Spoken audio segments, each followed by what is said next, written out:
We'd like to welcome everybody joining our live stream right here on YouTube Live. Everyone sit tight, grab some eggnog or a hot cup of cocoa, and prepare to get your geek on right here. This is PopXcast, coming to you live on Sunday, December the 11th, 2016.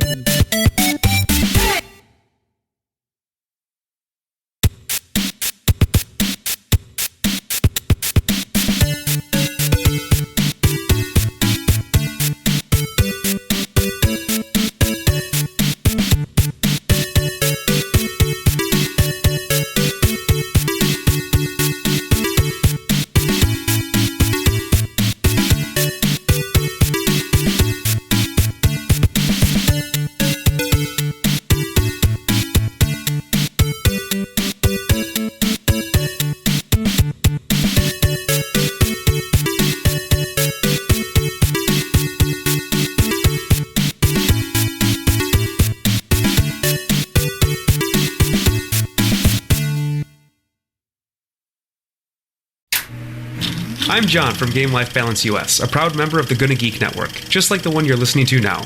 The opinions expressed are those of each individual. Check out all the other geeky podcasts at GonnaGeekNetwork.com. And get ready, because geekiness commences in 3, 2, 1.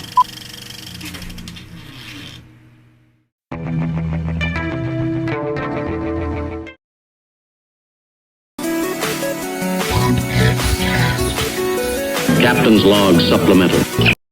PopXcast.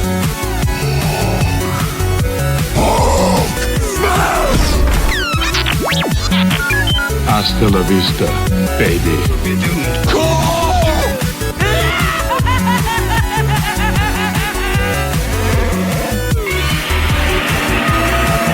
By the power of Grayskull, Autobots, transform. Excelsior! All right, and welcome everyone. We are live. This is PopX number 41, the Christmas special. Guys, PopX, Team PopX, how we all doing tonight? We're doing great. Oh, fantastic, Joe. Oh, man. So this is episode 41, and this is our very special Christmas special. Holy cow. I mean, so like, how does Team PopX do a Christmas special? Oh, look at this. Ooh. Look at this. We even have a graphic. Look at our PopX graphic. Oh, Christmas graphic. It's Somebody has made us some graphics. Somebody's been doing some photoshopping, if I do believe so. Mm-hmm. But oh man, so I'm so excited to just dive into this. And tonight is going to be kind of a I don't want to say off kilter night, but it's going to kind of be more of a conversational type podcast where we just sit back and talk, and we just you guys get to know a little bit about us and what we do on Christmas time. Some of the things we like, some of the things we enjoy, and some of the things that we do with our family. So from our family to yours, this is hopefully you guys will enjoy this, okay? Mm-hmm. But, all right. So, hey, guys, welcome to PopX, where science fiction meets pop culture. I'm your host, Joe Burke, Central Florida's seasoned comic book nerd and retro enthusiast. We'd like to welcome everyone joining us here and live on the PopX.live and Geeks.live chat room. Come hang out with us and join the conversation at PopXcast.com. And I am Austin Burke, the Appalachian Geek at heart. If you guys missed last week's episode 40, the history of comics and pop culture part 4, The Dawn of the Silver Age, check out our official website at PopXcast.com. and I'm Lindsay Badger, your favorite geeky okie, and make sure you head over now to Google Play or iTunes and click that subscribe button and catch up on some amazing shows from PopX Archive. While you're there, make sure you leave us a 5-star rating and review. We'll surely appreciate all of that love. Hey, you guys ready for a little Christmas magic? I'm ready. Oh, Let's get this thing. All right, so wait a minute. Let's count it down. 3, okay. 3, 2, 1. Boom. I'm feeling it. I'm feeling it. Maybe. Oh, snap, crackle, pop. With that right there, guys, let's go right on into the news this week. Stay tuned. Extra, read all about it. This is PopX News, coming to you live right here on PopXcast.com. I gotta say, man, Mike is on fleek tonight with these graphics. He is like, he's turned up. I mean, and he's going to be joining us a little bit later when we go into our little PopX roundtable, if you will. We got the whole we're getting the band back together. We're like the Blues Brothers, but we're more of a quad. You can't say trifecta, more of a quadfecta. I have no idea. Anyway, all right. So anyway, leading off on the top of the news list this week, the CW announced the ratings for the 4-show crossover that premiered last week, and the numbers were pretty darn amazing. Supergirl brought in more than 3.5 million viewers. The Flash alone with over 4 million. Now, you can kind of see the Flash is probably CW's bread and butter right now. Mm-hmm. Arrow brought in over 3.5 million, as well as Legends of Tomorrow with a pretty astonishing 3.33 million viewers. That was the highest since the pilot episodes for each series. So for the CW, that has been the highest numbers that's the highest that they've seen in 6 years. So with the numbers these good, the CW has speculated that these crossovers could become an annual occurrence across all shows. So I'm okay with that. That's impressive. That's so impressive. Did everybody see the crossover here? I did. Okay, I liked so it a lot. Lindsay's caught up, and then Austin, you saw it as well, right? Mm-hmm. Yeah. Okay. Cool. Well, I think honestly, it story-wise, it lacked a little bit, but I think honestly, they kind of brought it all home with DC's Legends with the whole time travel thing. Really, truly enjoyed that. I'm not going to spoil too much of that. We're not going to do a spoiler alert, but if you haven't had a chance, and I know a lot of people are on vacation and traveling right now, if you hadn't had a chance, please, if you get it just like a few hours, just check up and catch up on that at CW.com. You can download the free app and watch it right on your iPad, okay? Yes, absolutely. All right, Mr. Austin. All right, so Marvel has announced a new Weapon X series, which will pair writer Greg Pak with Greg Land. The Weapon X program has resurfaced, and this time they have expanded their misuse of mutants from experimentation to extermination. That leads Logan to put together a team of heroes and villains from X-Men history to combat this new threat. This team includes longtime enemies Sabretooth and Lady Deathstrike. That's cool. Which is surprising in itself. To balance things out, he's brought in allies like Domino and Warpath as well. And part of the intrigue will be to see just how these characters get along. So what do you guys think of Weapon X? Well, first and foremost, you had said Domino. And if you recall, Domino is going to be one of our origin stories coming up in the new year. So Domino is the love interest of one Mr. Wade Wilson, who is Deadpool. So interesting. Yeah. So I have no idea her origin story. So I guess we'll dive into that one all together because that's one character. That's one character I do not know nothing about. Yeah, this is going to be treading on new territory for me too. So I'm kind of looking forward to getting some new content in my head. I don't know if I'm right about this, but was Domino not like rumored to be cast in Deadpool 2?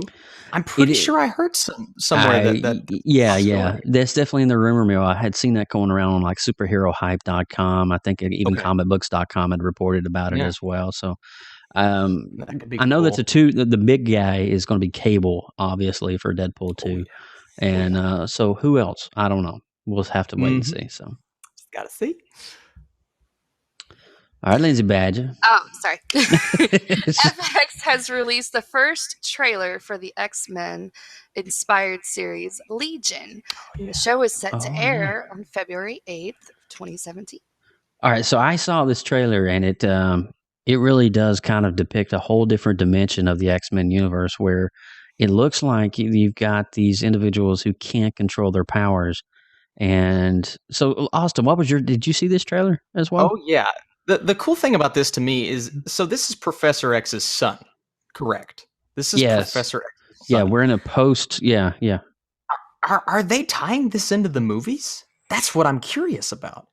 Because if they're tying this into the movies, I'm very curious to see how they're going to do that and what the audience is going to think about just separating, because they've never done an X-Men series before. So I'm very curious to see the route they're going to go down. It's going to be interesting. I mean, it's one that we've seen so many of these comic book themed television shows come on to wherever it is on CW or ABC or FX or wherever, and none of them has fully crossed over, with the exception of Marvel's Agents of Shield, which is, had many Stark references and Nick Fury references, even a cameo in season 1 of Nick Fury. That's cool. So it's really, I don't know. I hope that it will kind of cross pollinate into kind of more of the New Mutants era. Yes, as in, awesome. you know what I'm saying? So that's kind of where I'm hoping that they're going with the whole franchise, especially with X-23 being a child in Logan, which kind of gives the idea, there's a new wave of mutants coming in, and they're much more stronger and much more powerful. So we'll have to wait and see where that takes us. And cool. I'm interested to see it. Definitely going to put that on my DVR list, among my thousands of other shows that I. So many shows next year, man. So many shows, man. And I get the pleasure of announcing this next news segment. Holy cow! Yeah. So this past Thursday, guys, Jimmy Kimmel Live gave Spider-Man fans an early Christmas present by having guest Tom Holland on the show to debut Spider-Man: Homecoming's first trailer. So besides seeing Holland as Spider-Man, we got to see a little bit of the supporting cast, as well as Michael Keaton as the villain Vulture. Marvel and Sony are already expecting the movie to be a box office smash. And as well as before it's even released, that Spider-Man 2 is already on the calendar and table for July 5th, 2019. So they are right out of the gate expecting Tom Holland's Spider-Man to just exceed above and beyond the expectations that they've ever had for any Spider-Man movie. And not to foreshadow Andrew Garfield or Tobey Maguire, who really done some amazing work in the roles of Spider-Man. But I think they really capture the quirkiness as a teenage with Tom Holland. I really feel Tom Holland right now. And Austin, I got to see your reaction video. So what was your overall reaction? Can you walk us through that? If you couldn't tell, I was a little excited, Joe. I mean, this is the Spider-Man that I've been waiting. And no, like you said, no offense to Toby and no offense to Andrew. They did a wonderful job in what they were trying to do. But this is the Spider-Man that's going to work extremely well in this bigger universe. And I love the Tony Stark. They gave us full on Tony Stark, which I wasn't expecting. Stark. Oh. And dude, my favorite part was the little sneak peek we got at Michael Keaton as the villain. He looked really good too. He looks menacing, and I love that. He's such a good actor. And Michael Keaton too has got that voice. I mean, there's very few actors that just has got that grit to his voice. Like you think of him as Beetlejuice, or some of his more daunting roles, Birdman, if you will. Yeah. The opening, it is kind of Birdman. The opening monologue for Birdman just has him with this gritty voice. It kind of reminds you of Sin City in a way. And man, Michael Keaton as a Vulture, I think that is a spot on. He could be great. It's beautiful. Beautiful. Yes. Absolutely. Lindsay, you saw the Spider-Man trailer as well, didn't you? I did. I think it's very exciting. So what was your favorite part? I like how they're making him a little bit younger, and how they're interacting with this sarcasm and stuff between the friends and stuff. It really kind of and the girls youngs him down and not makes it such a serious character like I think some of the other movies. I mean, he's always kind of a jokester, a little bit more free, but this kind of takes a little more youth back into that role, and I really nice. enjoyed that part of it. Absolutely. Well, when I saw Iron Man and Spidey at the end of it, I was just like, I'm done. It's the money shot. Yeah. I'm done. It's the money shot. Money shot, baby. I'm just like, holy cow, this is. I liked it whenever he reached over. He's like, "I'm not hugging you. Just get out." Of fine. Shoving him out.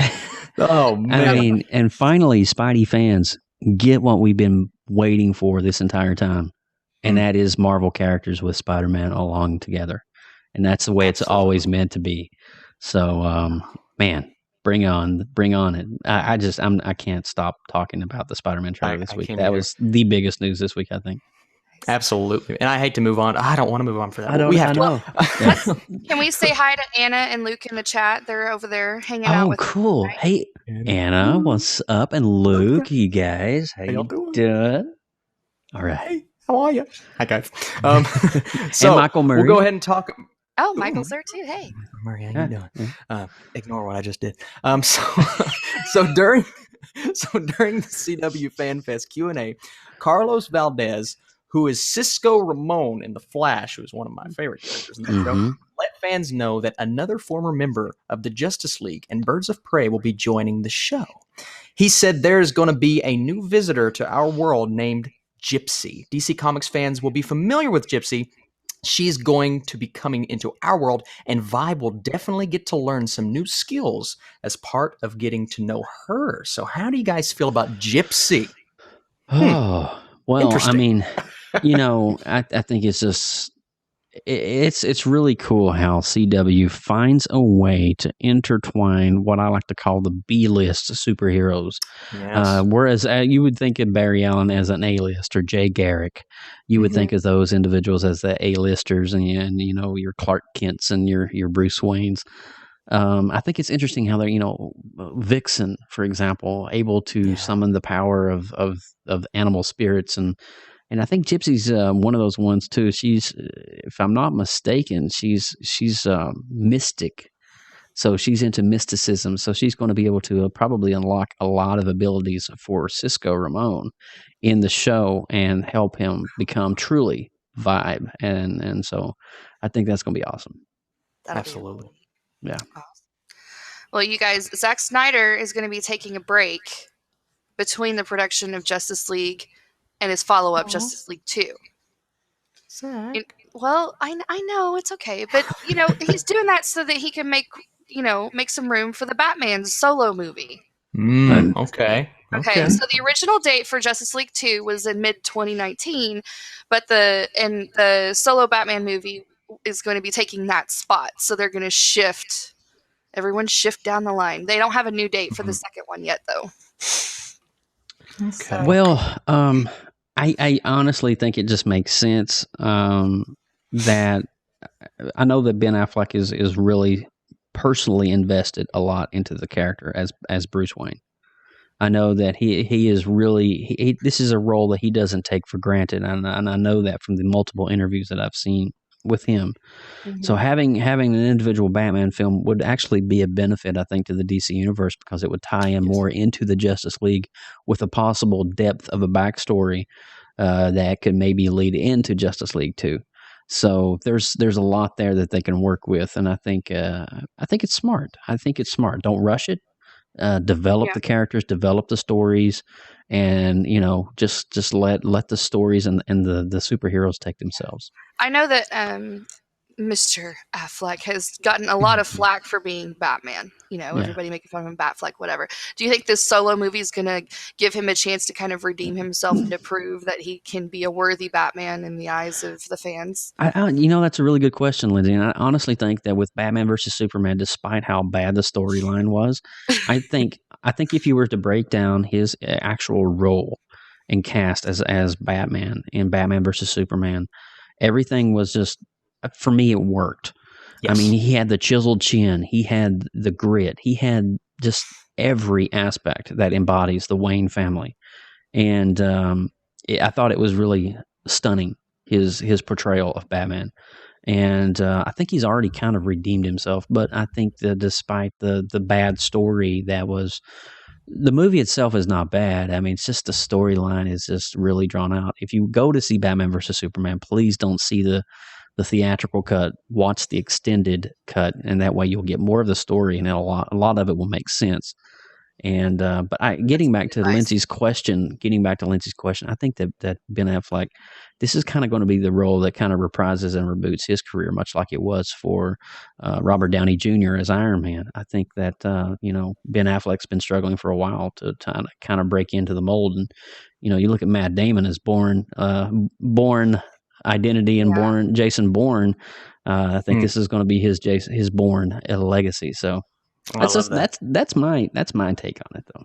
Austin, what do you think about it? Well, here's my thoughts.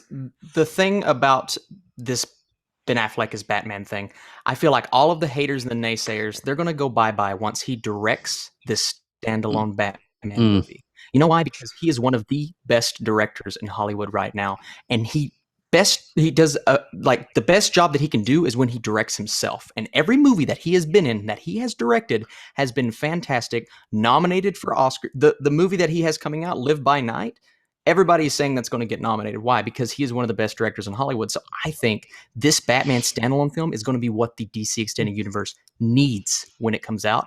And I think it's going to deliver. I have no doubts in my mind. I'm keeping an optimistic outlook on this too. I know that my husband is very cynical of the Batfleck, so I always have to be the positive side in the argument. But I have high hopes for him to carry on the legacy and it to be a success for him. Absolutely. Yeah, and I really, really want this to succeed because I really am enjoying this rendition of Batman, and it's kind of a rendition that I think I don't want to say it surpasses Tim Burton's vision, nor does Christopher Nolan's vision, because those two Batmans are in eras and genres completely of their own. Yes. So I think this is the Batman for today. Yeah, it's hard to compare. It's hard. It is. You can't compare Michael Keaton and Ben Affleck. I'm sorry. You just can't compare the two because it's two different styles of a Batman. And so anyway, wow, that was a really good rant on bats, right? Gotta love the bats. Well, hello, bats. Joker here. Anyway. All right. So with that out of the way, guys, it is officially time to run into our Christmas segment head on here. We're going to do a little, and we want to give recognition right now over in the chat room. We got Michael Murray. Anna's hanging out with us, as well as Luke. You guys feel free to share this out on your social medias. Just hit the old share button there if you're watching this on the live stream. Share it on your feeds, on your Twitters, on your Instagrams, or maybe even get a tattoo of it. Whatever works. We'll take it. Yeah. So how we're going to do this is, I think we're going to have Mike just kind of join us if he can on camera for the first time in a long while.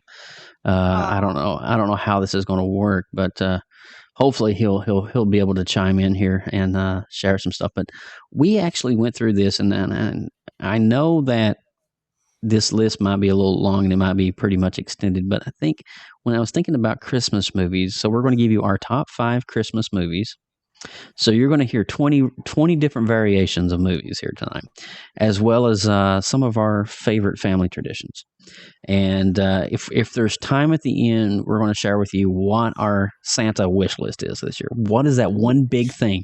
Not like 5 or 10 or 15. What is that one thing you really want this Christmas, and what do you want? Do you want it under the tree? I mean, what is it? Is it an NES classic? Is it, I don't know. Is it Call of Duty or is it Battlefield? I don't know. I don't know what you're in. Minecraft. I don't know what you're into. Or maybe it's just a comic book. I don't know. Some people are just pleased so differently. But so I'm going to lead this out, and then we'll have, I think it's Austin will do it. And what we'll do is we'll just share our number 5. Each of us share our number 5. And then we'll just go the 4, then 3, then 2, 1, and just keep on going. But I like it. So when you think of Christmas movies, I mean, one's mine. You automatically go to the classics like Charlie Brown's Christmas and How the Grinch Stole Christmas. Now, I'm not talking about the Jim Carrey version. I'm talking about the original version, the one from the 60s.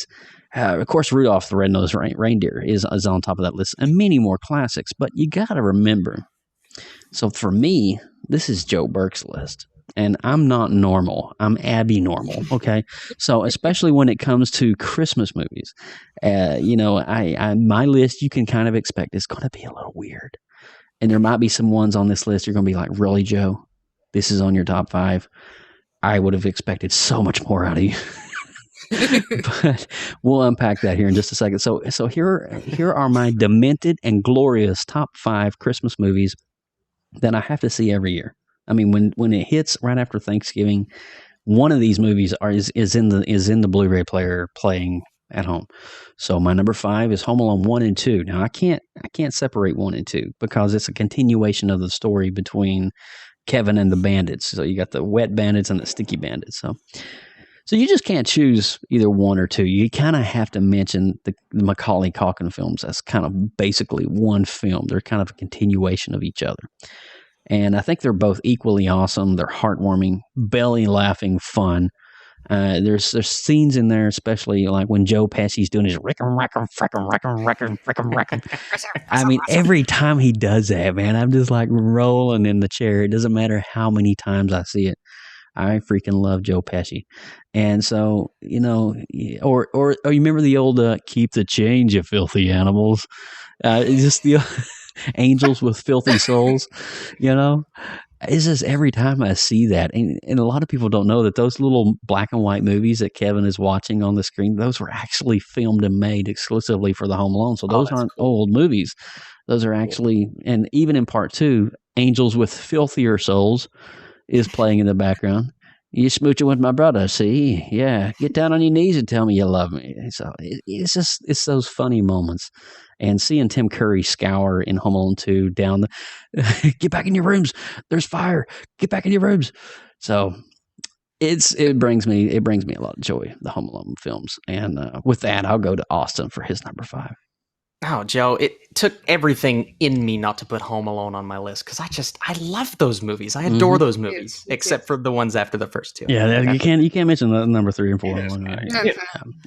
But my number 5 is kind of it's a little unconventional. And the only reason I am putting this 5th on my list is because of how weird of a choice this is. So The Nightmare Before Christmas. Good choice. The Tim Burton movie. Now, one would say, "Oh, well, isn't that more of a Halloween movie?" But you know what? I didn't put this in my Halloween list, so I'm putting it on this list because I didn't even think about that. Right? So this is a movie that I think is a big impact on a generation right now because there's this cult group of people who follow this movie religiously. You guys know about these guys? There's even a Facebook page, and I think it's got like 1 million people following it, and it's just all quotes and videos from this movie. I mean, it's insane how big of an impact this movie had on basically a generation. Mm-hmm. And it covers like the same themes that most of the Tim Burton movies cover, but the way that this animation is done and the way that this movie like takes twists and turns on Halloween and Christmas, and it has comedy, but it's also kind of scary for kids. I love everything about this chilling and horrifying take on Christmas. And if you guys want something that's, a little less lighthearted than most Christmas movies are, I would recommend watching this if you haven't already. So I'm curious, have you guys ever seen The Nightmare Before Christmas? And I have it on Blu-ray. On Blu-ray. Yeah. Yeah. So do I. It's so good. I love it. And every time I go back to it, I see something new that I didn't notice before. So Friendly faces everywhere. It's so good. And the music in it is just, it's great. Yeah. Yeah. And yeah, I couldn't agree more. Good choice, man. Thank you. All right, you guys ready for my 5? My number 5? Do it. All right. This one's a little off the wall too, but Ernest Saves Christmas. Now, do you guys remember Ernest? Jim Varney. Jim Varney, a.k.a. Ernest P. Worrell, had a series of movies spin off from his TV show, Hey Vern, It's Ernest. That's great. And this was actually one of them. If you were a kid of the late 80s/early 90s, you would remember the zany antics of Ernest and his always faithful cameraman, Vern. You know what I mean, Vern? Hey, you know what I mean? Hey, Vern. Hey, Vern. I chose this movie because it's a sure bet it will slingshot me back to my childhood days of watching Saturday morning cartoons. Yes, even at Christmas time, the Saturday morning cartoons must go on. Yes. All right, so it's a joy to go along with Ernest as he tries to help the current aging Santa to find a younger replacement to pass the torch and carry on the tradition of Santa Claus. I mean, you can never go wrong with Ernest. He's always going to give you a laughing and giggling, and he's so goofy and wonky, and it doesn't matter what he's doing. And I'm so glad that you put that on there too, because Jim Varney is such a wonderful actor, and I miss him. He's not around anymore. Yeah, he passed away in the late 90s, and I think his last role was in the Beverly Hillbillies. Was one of the last roles that he played in. And he played Jed, but man, Lindsay, that was a good one, a good choice, and a good homage. It makes me want to go back and watch like all of them all over again, especially Ernest Goes to Camp. That was my favorite of all of his. Ernest Goes to Camp. Oh my gosh, that was one that was the movie that put Ernest P. Worrell on my radar. Best movie ever. I remember him looking in the toilets in the opening scene. He go, "Oh." And his buddy that always had the eyes going back and forth. eggs can't- are eggs erroneous. And he always squealed like a pig. I mean, all right, moving on. moving My on. God, Jim Varney, man, that's freaking awesome. Good stuff. Good stuff, Badger. All right, so my number 4. Look at this. Oh Wait, wait. we gotta have Mikey's number 5. Mikey's number 5. Mike, are you here, Mike? I can't hear you, Mike. Oh, hold on a minute. Hold on one second here. Let me unmute Mike from the thing here. There you go, Turn me Mikey. off here. I There we go. don't mean to turn you off. So what do you got for us, Mike? I'm gonna go with my number 5 is Deck the Halls. Really? Ooh, I like that. Yeah, for some reason that movie just strikes me funny with Matthew Broderick and Danny DeVito. They're just That's a good choice. two neighbors on who wants to have the best house for setup, for lights and everything for Christmas. And it was just to watch the two of them battle it out. I just find that movie hysterical. And the idea was to get those guys, to go at each other and who can have the best house that can be seen from space. I mean, how could you not beat that? Leave it to Danny That's great. DeVito too, man. I mean, Yeah. oh my God, that is a good one, and that's one I haven't seen in a while. I may have to watch that one this week. But I just caught that not too long ago. It was pretty funny. yeah, Matthew Broderick is so great. He is He's so awesome, great. man. I mean, I'm such a huge fan. I'm glad you included that one on this list too, Mike. That's a stellar one. And so when did you first did you watch it in the theater, or was it just one of them ones that you just kind of watched later on? It was one later on I caught on HBO or something like that, and I just Okay. happened to flip it on about the middle of it, and I just saw where everything was going on. So I got to watch this movie from the beginning, and then I Yeah. finally got a chance to watch it. And That's it awesome, was just man. I could watch it a bunch of times. Yeah. And it's not the same thing for all these movies. I mean, you can watch these movies over and over so many times and just truly never get, which leads me to the number 4. So now we're all going to share our number 4 as Okay. we're rolling along. Now, my number 4, again, this is Joe Burke. I'm not normal. I want to put on a movie from last year. It's actually a horror flick. It's called Krampus. And so this is a newcomer to the list from 2015, like I said, which combines horror, cheesy monsters, and thrilling fun. And I had the privilege to do both haunted houses this year in 2016 from coast to coast, from Orlando to Las Vegas. So in Las Vegas, they did at the Fright Dome and Circus, they did Krampus, their version of Krampus. Cool.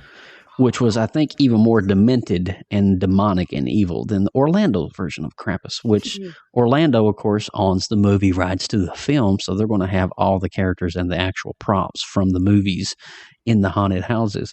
And so I got to walk through these and see and relive Krampus. So one of my favorite newcomers to the list is definitely not one you would expect. It's a horror genre film. But it's really good. You got to watch I would never guess that one. You got to see the gingerbread men come to life and start tearing up the man. house. I'm telling you, it's great. It's good. You'll just take your word for it. All right, Austin. Joe, I like the idea of taking something scary and putting it on your list, man. I appreciate that. You're welcome. But I'm going to move on to my number 4, and The Polar Express. This is one of those animated films that I feel gets forgotten more often than not. It gets overshadowed by these wonderful Pixar movies and these DreamWorks movies.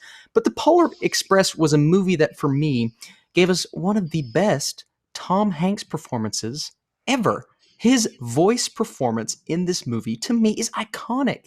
Yeah. You have to remember this, too. I watched this movie when I was in 6th and 7th and 8th grade. So this hit me really like the prime time of watching a movie as a child and continuing to watch it as you get older. But The Polar Express is so magical. It's so heartfelt. It wasn't the biggest critical hit at the time, but I feel like as the years have passed, people begin to give this movie more praise. And it's like, oh, what's a great animated movie that's often forgotten? The Polar Express. It's one of those that I feel like it's going to live on through Christmas. And it's one of those that continues to play all the freaking time during Christmas. I see this on ABC Family at least 3 to 4 times during Christmas. So I've definitely watched it enough. But for me, The Polar Express is pretty awesome, man. It's pretty It awesome. makes me want to go and grab some hot cocoa. Hot cocoa. Hot cocoa. Oh, I love that. It's so good. All right. Well, my number 4 is The Santa Claus. And actually, it's kind of all 3 movies, but mainly just the first one. Yes. Who would have thought that Tim Allen as Santa Claus would be so perfect, you guys? Seriously. To be honest, I still catch myself calling him Tim the Toolman Taylor. He will be forever Tim the Toolman Taylor for me.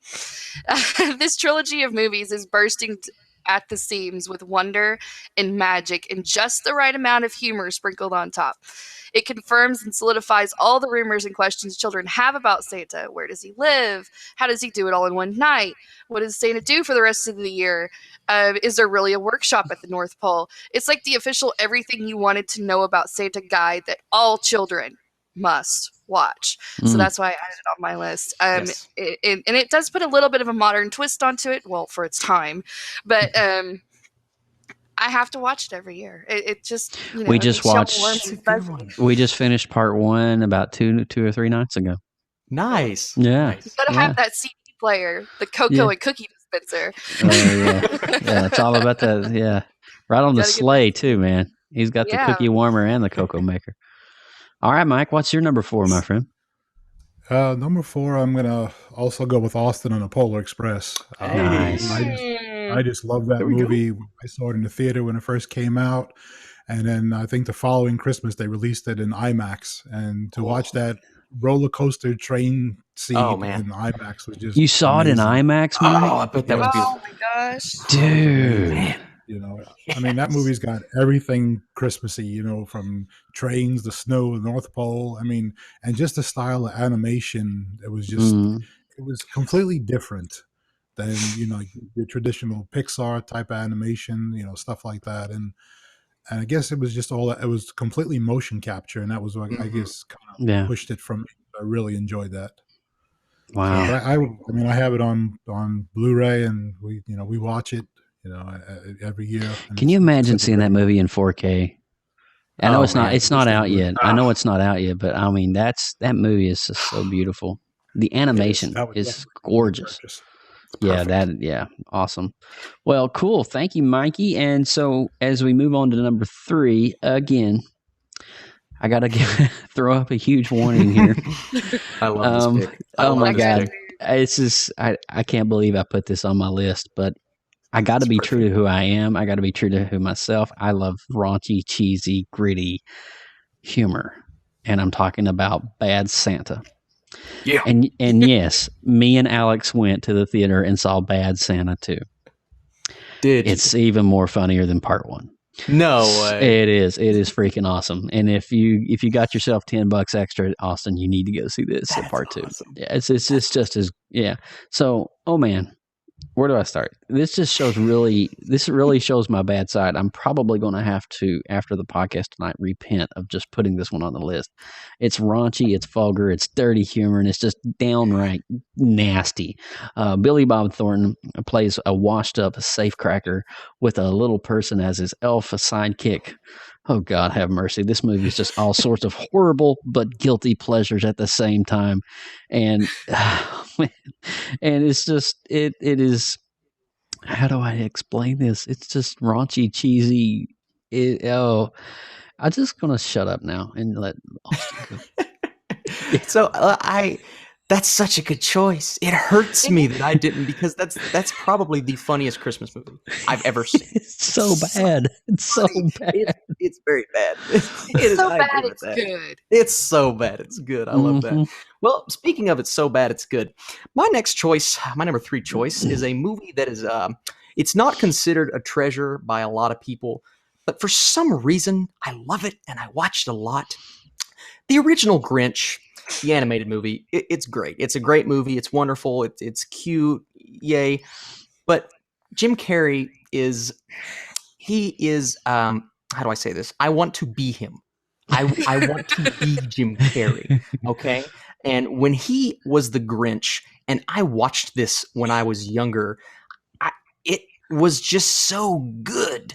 I love, and see, at that point, I wasn't really attached to the original Grinch because I hadn't, had the opportunity to go back and watch the original. I have since, but I become I became attached to this. This is my Grinch. Jim Carrey is my Grinch. And it's weird because I know a lot of critics that just don't like this movie. And I'll admit it's not the best movie ever, but it's hilarious. It's quotable. It's one of the most quotable Christmas movies. And every year it continues to go up in, you'll see these articles online. It's like, what's a Christmas movie that's that's great that you'll go back and watch all the time? It continues to creep up those lists. And I think that's because Jim Carrey is like a fine wine. His performances get better with age, and the Dumb and Dumbers of the world and the Grinches of the world and the Masks of the world, man, you can look back at those movies and just crack up at how absolutely funny this guy is. So it's a controversial pick, but I love Jim Carrey's Grinch. And just to tag along with you, Austin, what you said, if you happen to be in Orlando, Florida, Universal puts on this magical thing called Grinchmas, where they actually will have actors who sound exactly like and look exactly like Jim Carrey's Grinch. And you can meet him in real life and actually have full-on conversation with this character from the film. It is epic, as well as who's running around Whoville. So it's really amazing. So you can actually... Austin's having a geeky moment right now. It's, So I just wanted to throw that out. So it only is from December the 3rd through January the 1st every year in Orlando. That's so cool. Yeah. I'm going.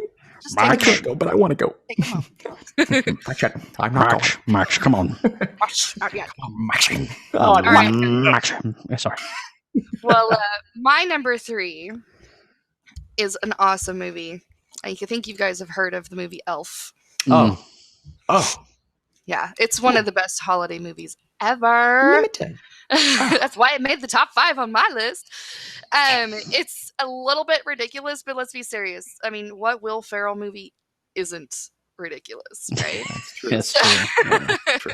That's pretty As true. As a character, though, Buddy is spot on and perfectly captures the spirit of Christmas.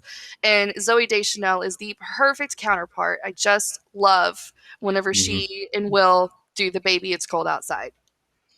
Yes. I loved that. The shower scene. Yeah. The movie makes me laugh. It's packed full of fantastic one-liners. Cotton-headed Nene Muggins. Cotton-headed Nene Muggins. That's right. And and it's also warms the heart. It's a favorite that must be watched every single year. Love that movie. And one thing I like about Elf too is it actually ties into the old Snowman films from the 60s. It does. I love that. Isn't that great? It does. Anyway, that's Lindsay Badger. Awesome pick, my dear.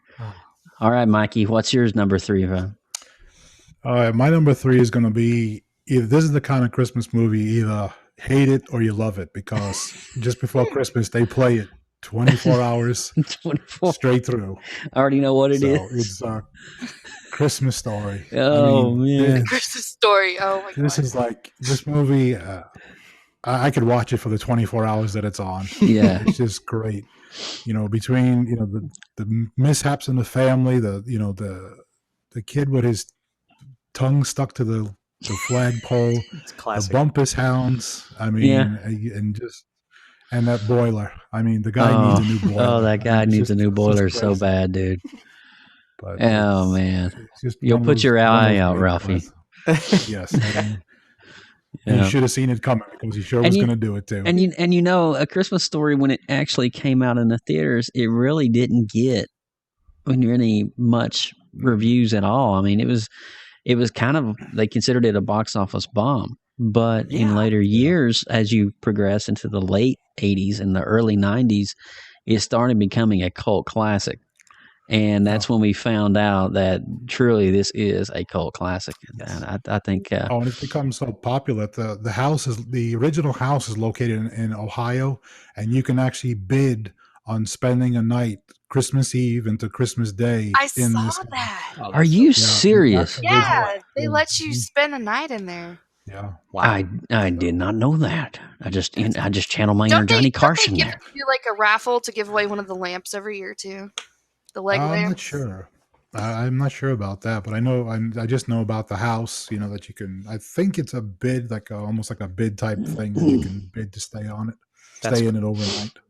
Oh, Well, A Christmas Story. Holy cow, that's Yeah. great. Classic. That's a classic one. Well, from number 3 to number 2, and of course, I'm gonna throw another spider in your dumplings. And and I'm a kid of the '80s, so I got to go with my roots here. I got to go with Gremlins Oh, I every love Gremlins. time.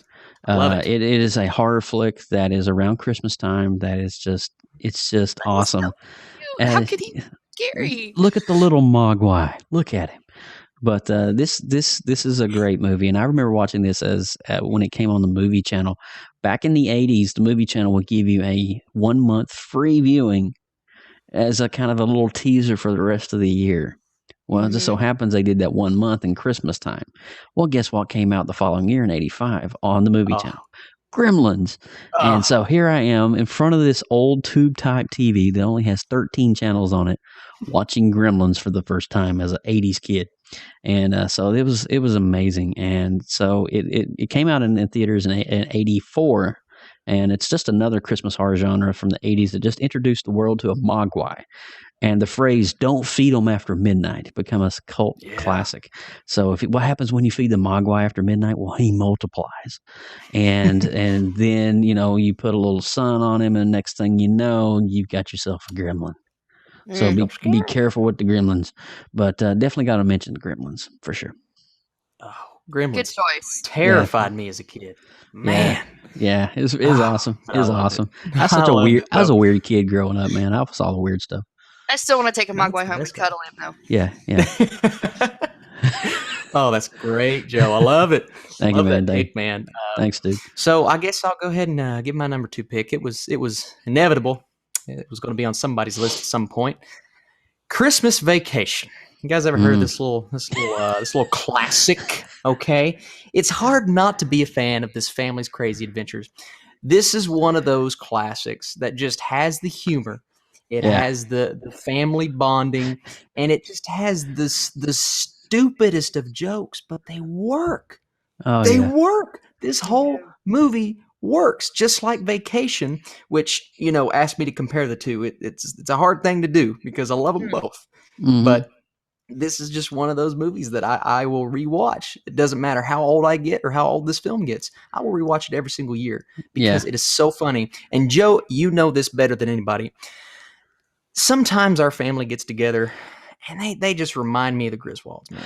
They just remind me of the quirky and the silly and the making the stupidest jokes, but it's a lot of flatulence, involved. That's what I was waiting on. A lot of flatulence. But yeah, absolutely. And I just keep thinking of poor Aunt Bethany. Is Rusty still in the Navy, Clark? and you got the old papa, and there's give my stogie, And I remember, what is it?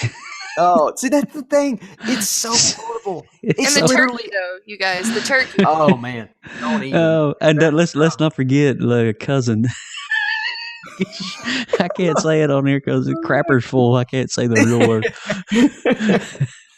Oh man. And when they go to turn on the lights and it doesn't turn on, and she goes and there's like that big knotted mess of everything jammed into one socket. Oh God, so good. All right, Lindsay Badger, you're number 2, my dear. All right, my number 2 is A Year Without a Santa Claus. All right, so we're rolling it back a little bit. I love all of the old stop motion animated Christmas specials, but this one is my favorite from 1974. You guys didn't even realize how old it was, man.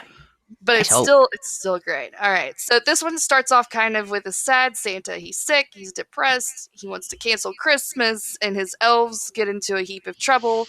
Vixen gets thrown in the pound, and Mrs. Claus has to straighten things out and clean up all the mess and figure out how to make it snow in the South. Oof. All right. All right, so you cue the really cute little sad girl singing Blue Christmas that just breaks your heart, and Santa decides to have a change of heart and rock Christmas Eve, okay? So that's your happy ending of the story. The best part of this whole show is Heat Miser and Cold Miser. They Yes. make this show. Yes. Their Yes, they do. their heated sibling rivalry and their snazzy little solo tunes lighten up the mood of this little special, and their bold, flashy personalities they definitely stand out in an otherwise bleak story with thankfully a happy ending.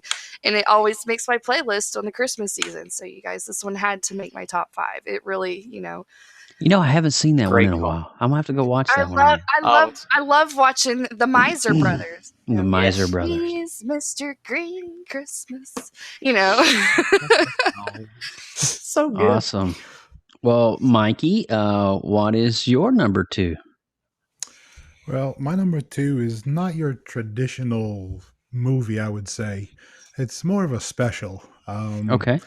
That's been going on for the last couple of years. I'm a big time Whovian, and every year on Christmas, the BBC releases the Doctor Who Christmas specials, and they run about as long as a movie is, about an hour and a half.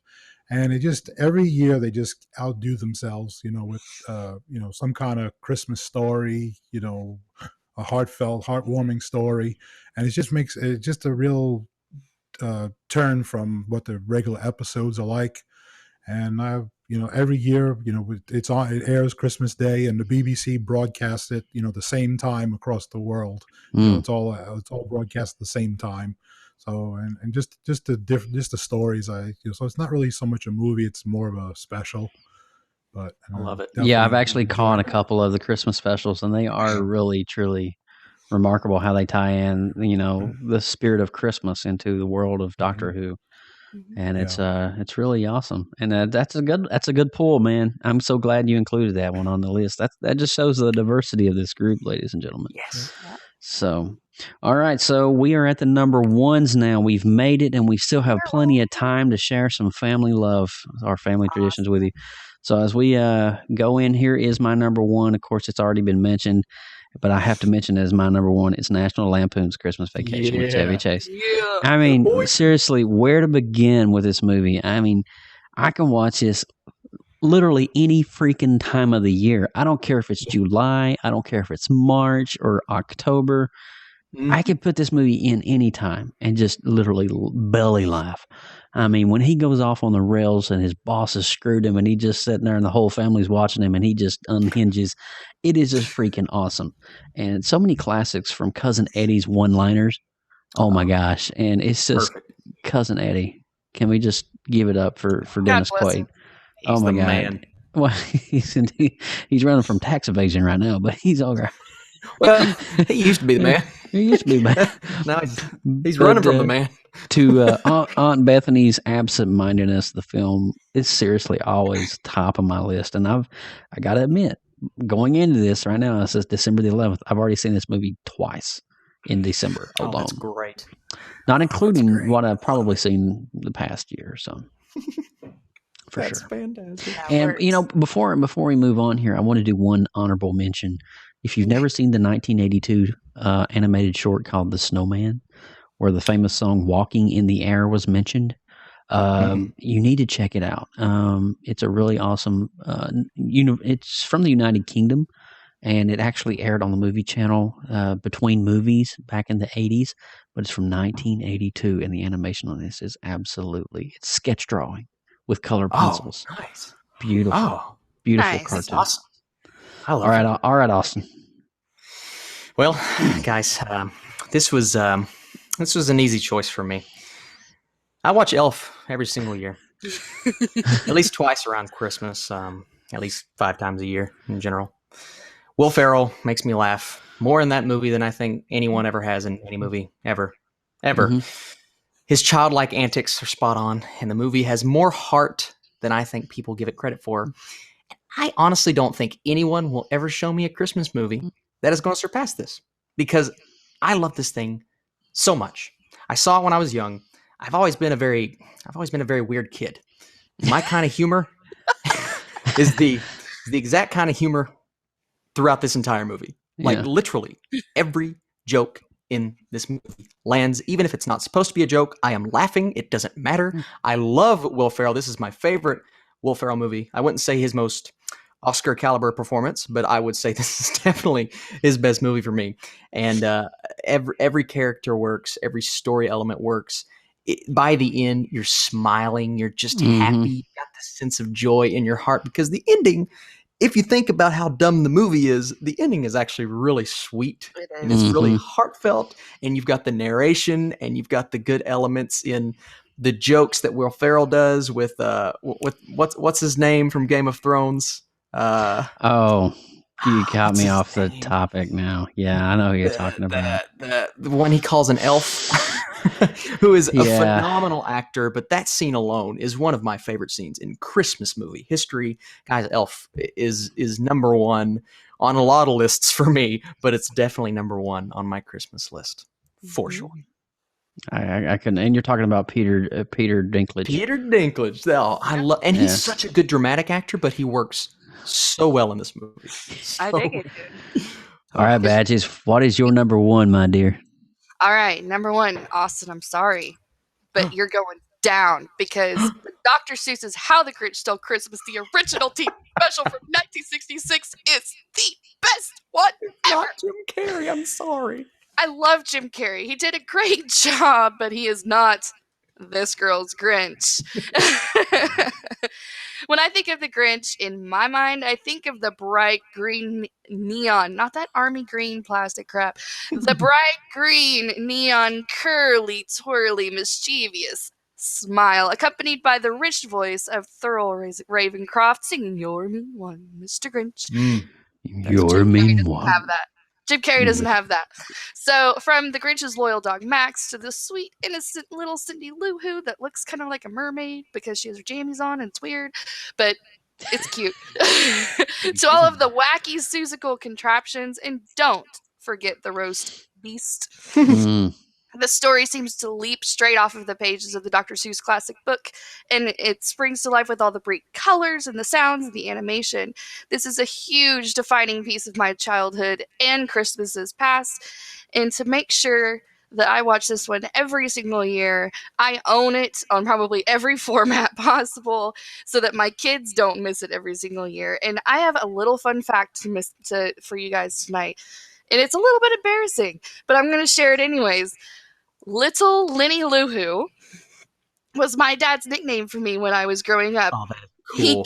That came from this show. So yeah, it's kind of special in my place. This little special place right here in my heart, forever and ever and ever. That's so you awesome. Guys, this Grinch is the real Grinch.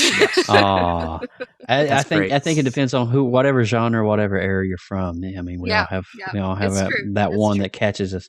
All right, Mike, what's your top number one, my friend?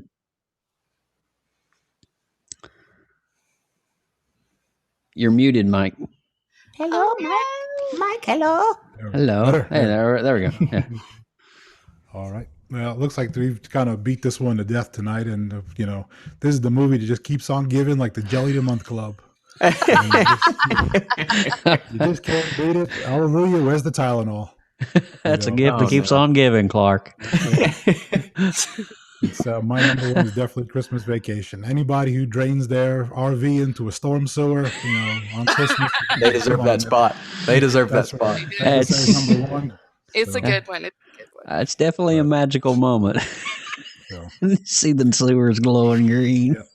Mm-hmm. Right. Oh man! And I got the ornament to go with it. Oh, look at you do! You do. Is that the holiday? That is fantastic. That is gorgeous. Oh, that is glorious. I think the Griswolds moved down the street because I have a neighbor that house looks just like that. Oh man, that is That's Mike, you never cease to amaze me, man. Mm-hmm. Well, guys, that is our top 5, and I'm going to share really quick, and each of us are going to share really quick some of our favorite family traditions that we like to do. I know we're going to go over a little bit this week.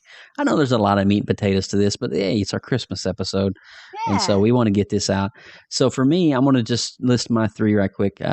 One thing I love is I love everything peppermint, and so I look forward to seeing this wonderful world of peppermint. I mean, holy goodness. I mean, from peppermint fudge chocolates to coffee creamers to peppermint toilet paper. I don't care. I freaking love me some peppermint. Peppermint and mocha. it's just so good. It's so great. And another thing I got to have too is always I got to get some eggnog. Alex and I started this tradition of drinking eggnog in a cup while watching Christmas Vacation together. And it's just something we've done every year since we've been married. So it just seems right. I got to have eggnog. It's my favorite brand of eggnog is Borden's eggnog, particularly. And see, if you see this right here, see Borden? He's already actually got the brand that I like. Look at it.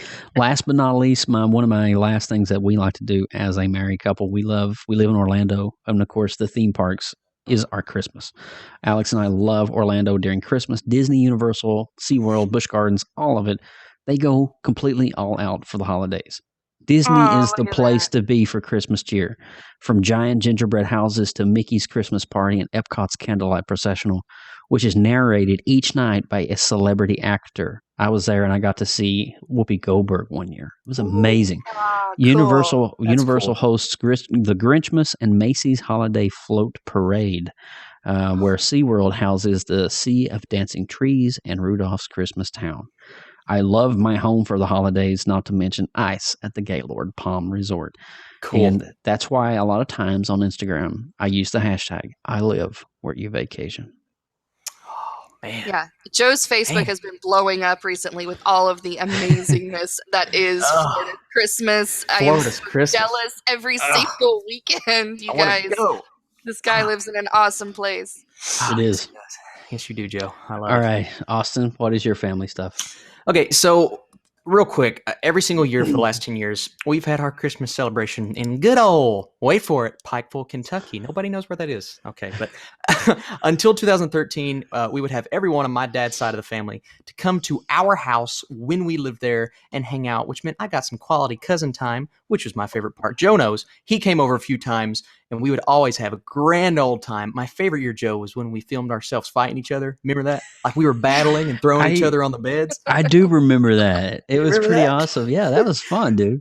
And my 7th grade self made some of the coolest, they're terrible, but some of the coolest videos you will ever watch of just the Burke battle, man. It was the Burke battle.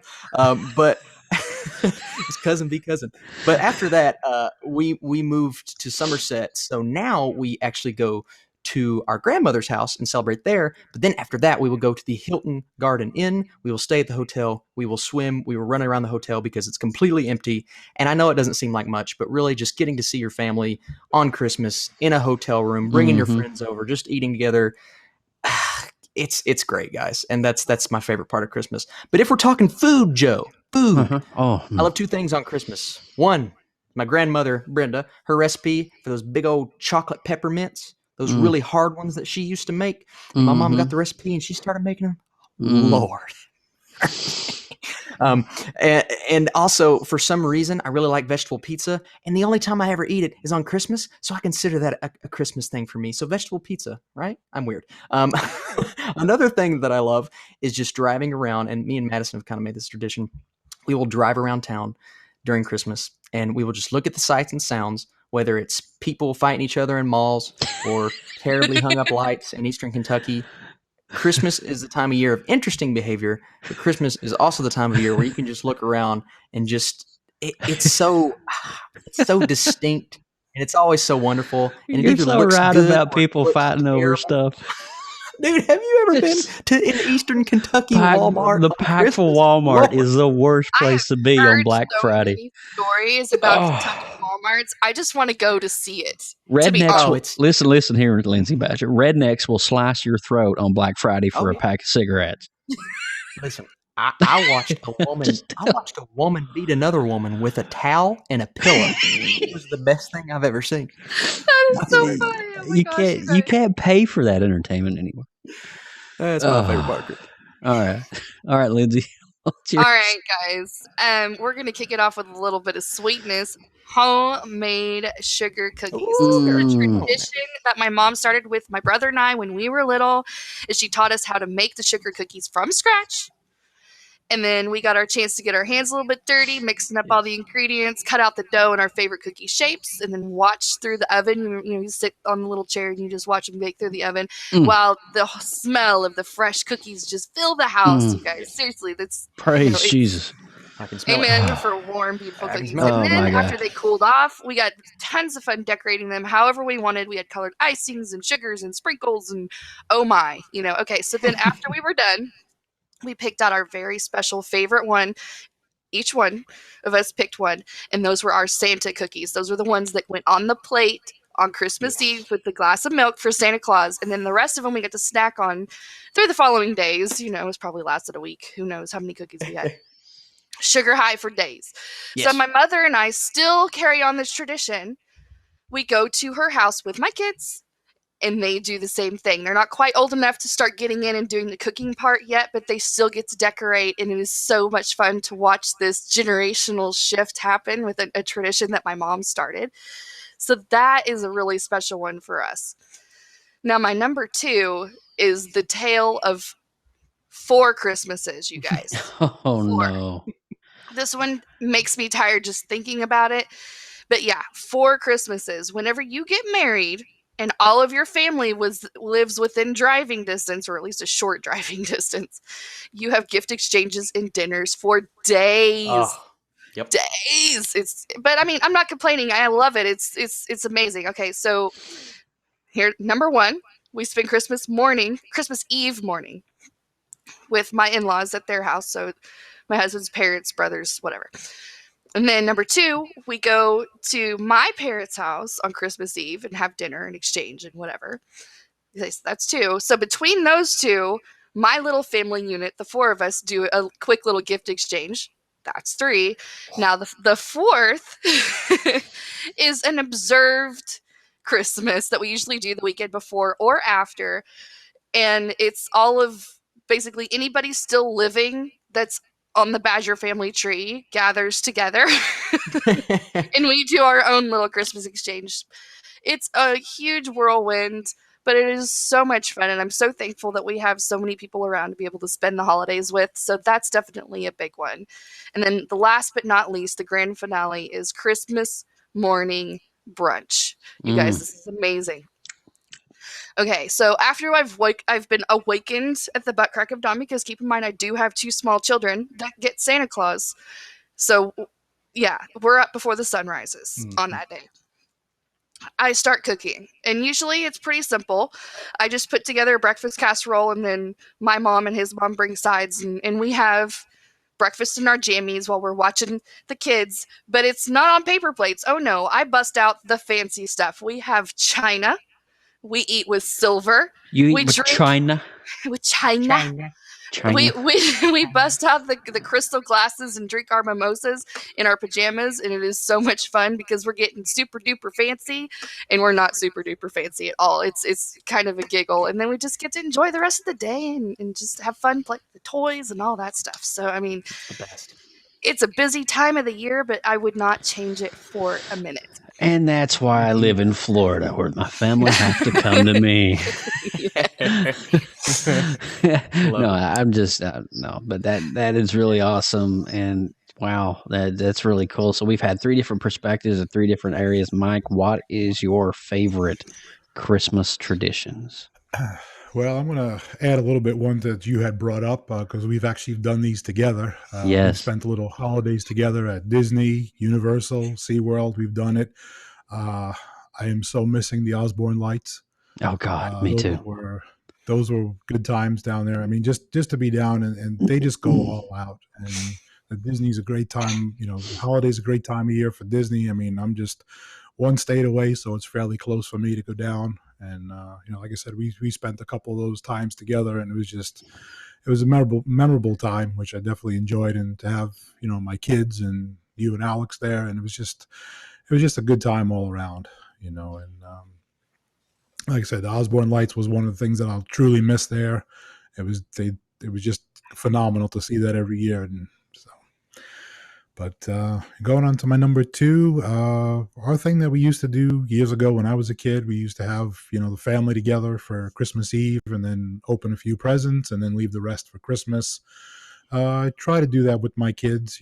This year we just kind of get together. My mother comes to visit for the holidays. She's usually here, and we kind of get together, and try and kind of keep it going a little bit, and Also, my number one is that we drive around in different areas, like different resorts here, set up Christmas lights that you can actually go with your car and drive through, like the parking lots. And we have Atlanta Motor Speedway here. You kind of go through and they set up, and you turn the radio on to one of the stations, and the music syncs with the lights. And you just kind of take your car and you drive through that. Great. So That is cool. and That's better than we usually bicycle. go up to Stone Mountain for Christmas. They usually have they actually have slides with snow. They create man-made snow, and it's like 70 degrees here, but they still make it work, and they have that going on. Then at night is Christmas, and they shoot the snow out of cannons and stuff like that. So it's pretty interesting to see. So we try and do that. That's cool. So, That is cool, man. I've never done Stone Mountain, so that's definitely put that on the radar next time we come up. Maybe we can get together and do that. But we have heard so much cool stuff here tonight. We've heard our top 5 Christmas movies. We've heard our family traditions, and Team PopX is now going to leave you with our last thing for Christmas, and that is Team PopX's Christmas wish list. For me personally, this year. Well, actually, you know what? I'm going to go last. Let's start with Austin. Austin, what do you want for Christmas this year? What's that one thing? What's that one thing? Oh, okay. Are we talking things that aren't in reach too? Because that's where I'm going. It can be whatever you want it to be. I mean, it can be that one thing you want for Christmas. I mean, it could be your girlfriend or your Christmas miracle. if you whatever, Well, I mean, or it could be as simple as an NES classic. She's great, love her. But if I had the opportunity to get a Canon 70D camera, come on, Joe. Give me. I've been wanting a Canon, just a really nice, just the $1,500, just maybe an 80D, but that's a little bit more expensive. But a Canon 70D with a light kit and a really nice wireless mic. Oh, come on. I'm sorry. I just got lost in No. That's the point. That's the point of it. But I need stuff for my YouTube channel. So that's like I'm pushing. Mom, come on, mommy. All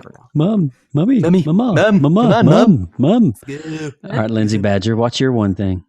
All right, my one thing, I was gonna go with the NES Classic, but I'm just gonna go with some money so I can hold out for the Switch. Yeah, girl. The Nintendo Switch and the new Legend of Zelda game.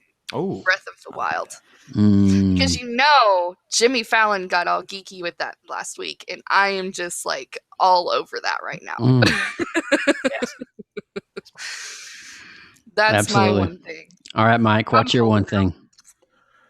I have to be honest. I can't really say there's something that I want. I mean, it's just I'm just very simple. I'm just more of a giver type person. So, and to see people's reactions from what I do is gift enough for me. I mean, That's so sweet. I love that. I just can't say there's anything that I really want. That's how I am. Well, I'll end us on this note. I've already gotten everything I want this year, so I don't personally need nor require a one certain thing. I've got a great Team PopX that is truly outstanding and amazing, and I have an amazing wife who loves me and adores me, and I live in the most awesome place in the world, Orlando, Florida. And I am surrounded by a host of amazing people who love me and support me. So I think I'm good. I think I got everything I need. I don't need anything else. If I get anything for Christmas, that's just bonus. But I think I'm good. So that's from me to you guys, okay?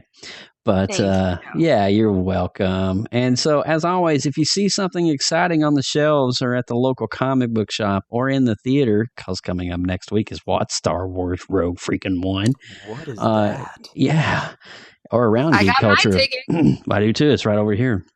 Or around geek culture in general. Let us know on social media using our brand new PopX hashtag YoPopX. And Lindsay Badger, your tickets were on the YoPopX hashtag list. I know you did. It's awesome. So if you use the hashtag, and if you go and see the show, take a selfie in front of the movie poster or with your friends going to see Star Wars this weekend, and use that hashtag YoPopX. Okay. Oh, love it. Also, we are part of an amazing network called the Gonna Geek Network. For all things even more geeky, head over to GonnaGeek.com and check out some amazing podcasts on our home network. And make sure you follow us on social media: Facebook, Instagram, Tumblr, Twitter, Pinterest. Everything's at the PopX. Or just PopX. Sorry, at PopX. Email us at PopXcast@gmail.com. We'd love to hear from our listeners. Also, for future and past shows, always check out our official website, www.PopXcast.com. And guys, I am Austin Burke at the Burkinator. You guys can find me on Twitter, Instagram, and on YouTube. Also, guys, the first Rogue One screening was last night, and I'm hearing some very good things. A lot of people are saying it's better than The Force Awakens. So that's what I've heard the same thing from a couple of my guys at Disney. They got to see it early too, and they said it was freaking amazing. Matt Roseboom was one of them, Lindsay. What? Yeah. Oh my gosh. Yeah. Well, you guys can find me, Lindsay Badger, at LR Badger, all over the interwebs. And I am Joe Burke, a.k.a. at Rodcav, ROTCAV on the internet. And, of course, hats off to amazing Team PopX. We got Team PopX, Lindsay Badger. She always holds down the chat room for us. And to Mr. Austin Burke, my cousin. Oh, my God, you're cray-cray. I love you so much. And then Mr. Mike Ippolito for keeping the slides and the graphic love. And then coming on camera. How does that even... Oh, wait. I know. Aunt Bethany's cat. Oh, my God. All right, guys. So a little announcement here. Please join us next week for December the 18th. That will be our episode number 42, and that'll be the official movie review for Star Wars Rogue One. Look at that graphic. The Death Star is coming. And so... I'm totally wearing my Darth Vader sweater. Totally. That is amazing. I'm wearing my Yoda shirt. I'm totally wearing my Yoda shirt to the movie theater. So it's really awesome, and we're going to be taking a 2-week hiatus, and we'll be back on the 1st of January. So we'll be coming back with a vengeance for 2017. So we're going to let everybody enjoy the seasons and the holidays after next week's episode. So awesome. So thanks for listening. Thanks for downloading, and we will see you on next week's show. Oh my God, I'm so excited. I can't wait. Any closing remarks from anybody? Anybody? Rogue One. All right. Take care, everybody. We'll see you next time on PopXcast. See ya.